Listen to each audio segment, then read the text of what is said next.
And we bring you Texas Rangers manager Bruce Bochy. Good afternoon, sir. Good afternoon. How's it going, guys? Well, we're doing well. Would you like us to jump directly to baseball questions or celebrate your birthday for just a second?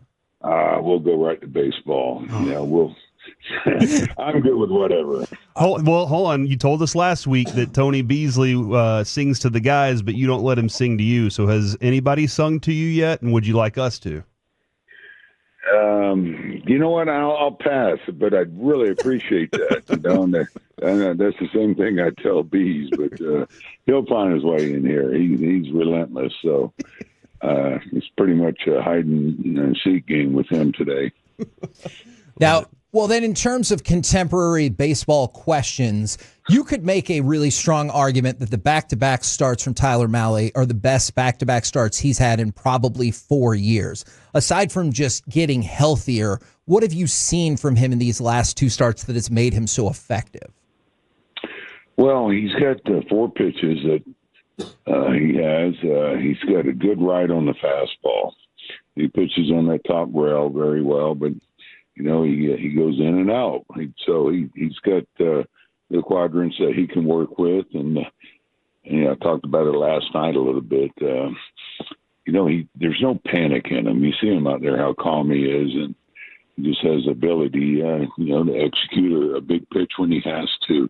Now he's got the slider. Last year he didn't use that a lot, but that's been a big pitch for him, along with the split. And he'll mix in the slower breaking ball at times, and so he's got a 4-pitch mix where he can work both sides and up and down, and so that works, especially when you know that you're in a good place. And what I mean by that is you have that confidence, and he's got that working for him. Number one, he's healthy, and 2, he's pitched well before. He's got that on his resume.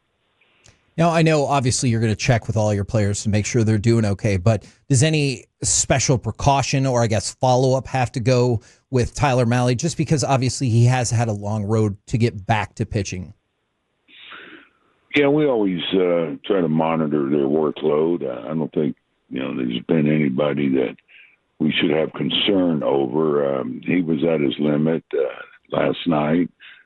He got the extra day. These guys are getting that extra day right now, so that makes it a little bit easier. It's funny how the game has changed. For years, 110 to 115 pitches is pretty much average, and now you do what they're loaded, which it makes sense because I know we don't want to lose any more starters or baseball in general, but I tell you what, there's more surgeries than I've ever seen that's going on. I was just talking to Dr. Meister. He says I'm as busy as I've ever been, and so it is important that we keep a watchful eye on these guys and try to take care of them. Do you think that gets attributed as simple as we all got to throw harder and we got to have that spin rate? Do you think pitch clock factors in it all? Do you have any theories about the spike in injuries for pitchers? Yeah, actually, I was talking to him last night about it, and that's the biggest one. It's just the power now that these guys are thrown with, and they're all out on both the spin and the fastball, and so the pitching part of it isn't quite there like it used to be. But that's not in all cases, though. There's guys that aren't throwing 96, 97 that are, having arm issues too. So it can be reshaping a breaking pitch, for example, maybe the split. Here we have a Leiter who's doing great, and he's come up with this Blister, and that's not so uncommon. But that comes with coming up with a new pitch, and so that could have something to do with it.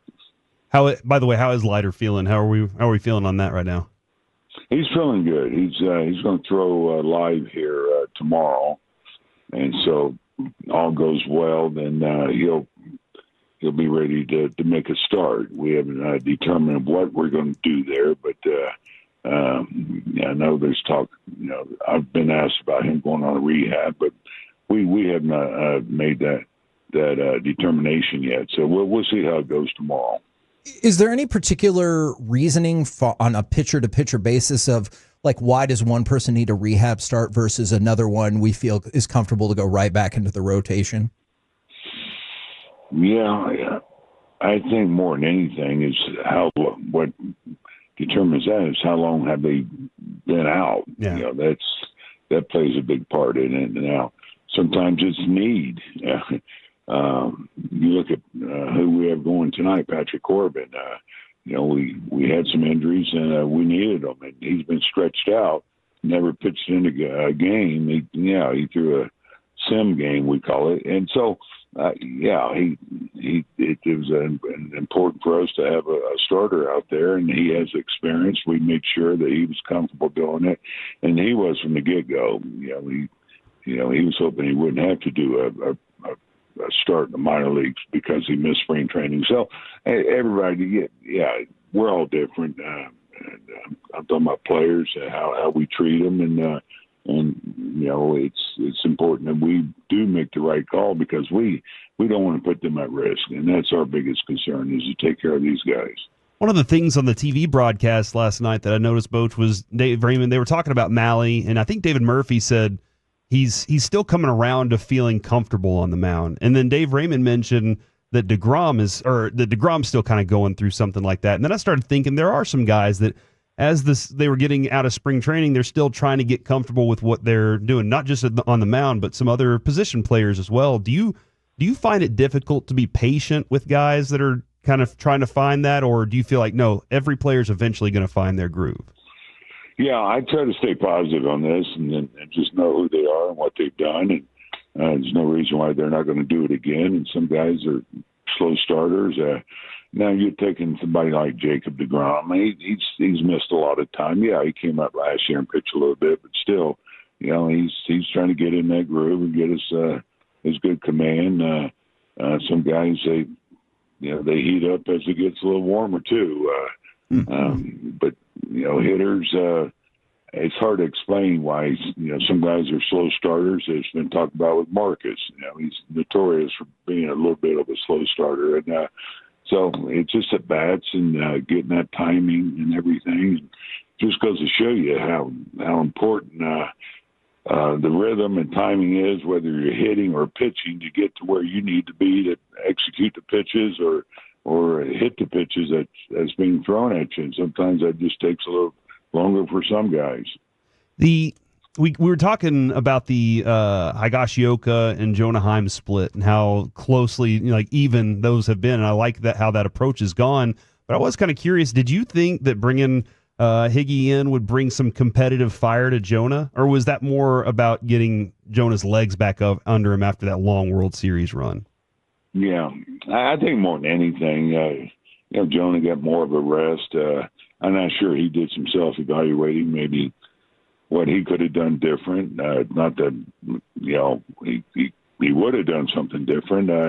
He could have just attribute that to having an off year, which some guys do. But competition does bring out the best in everybody, and that's fine. They're good friends, and they're good teammates, and they're pulling for each other to help us win a ball game. So, but yeah, I don't think that ever hurts, and it just something I think brings out the best in players, especially in spring training. You'll see it sometimes when you have some spots open and you're battling for that starting position.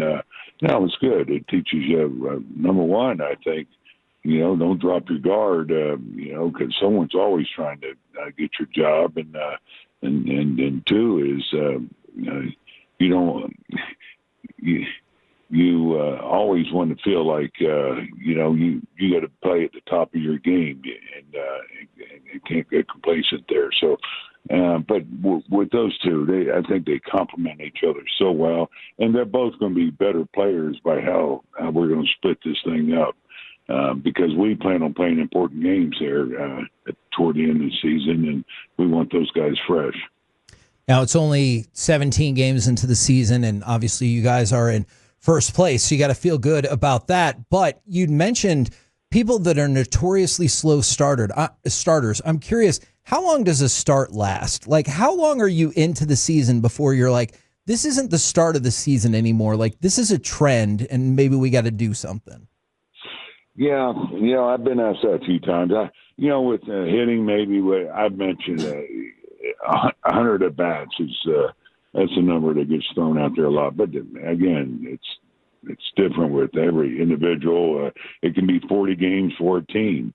Now you see some teams you think are out of it, and here they come the second half and end up going to playoffs and winning a World Series. So it's hard to say, but. For me, I thought it was important that we got off to a good start, especially after last year. And, it's been a pretty good start. Sure, we'd like to even have a better one. But overall, there's been a lot of good things happening. I love what's happening with this pitching staff. And, they're going to play a huge part in our success. And again, these hitters are going to come around. And so I feel good about this club where it's at. And but it's hard to put a number on it. But, once you get into the first, 30, 40 games, and you should have a pretty good idea, where you at with the club and maybe what your needs are or your wants, and the same with the hitters. I mean, we have to adjust there with lineups and stuff, just like the bullpen. If you have to adjust at some point there, you usually give it some time. If you start doing things the first week or two, now you're sending a sense of panic. So sure, let's let these guys, get comfortable, and they'll come around. I totally get that it's part of the job, but how difficult is it to make some of these moves, whether it's going back to the Giants or now with the Rangers, that like you won World Series with these players in these roles, and like you might have to shuffle them up at some point? Is that difficult for you, or you're like, that's just the job?